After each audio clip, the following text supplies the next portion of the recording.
আরে না গো দিদিভাই, আমরা মজা করছি গো। দিয়ে কি করেছে এবার ডাক্তার দেখে না, ও ভাবছে আমি সেলাইটা করবো কি দেবো না, আমার পাশটা একটু থেতলো হয়ে গেছিলো, এই পাশটা থেতে গেছে। তো সেলাইটা করবো কি করে, দিয়ে আমি তোমার হাতে হলো। আহ,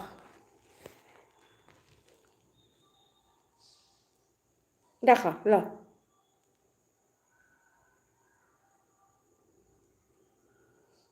আমার ভাগ্যরেখা ছিল না, অনেক লেটে ভাগ্যরেখা উঠেছে।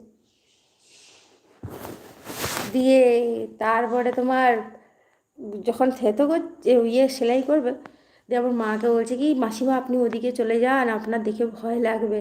আমার মা বলছে এই দেখো আমার অর্ধেক মাথা নেই, মানে আমার মায়ের এদিক থেকে স্ক্যাল্প নেই, অর্ধেক এক বাইক অ্যাক্সিডেন্ট হয়েছিল, পুরো স্ক্যাল্প নেই, জাস্ট মাথার ভেতরের যে মগজটা সেটাই খালি আছে। এই দেখো আমার মাথা ফাটা। উম, তখন আমাকে বলছে কি, ডাক্তার বলছে ও মা এ তো মামে কম্পিটিশনে মাথা ফাটায়। বলে হ্যাঁ হ্যাঁ ফাটাও, তুমি সেলাই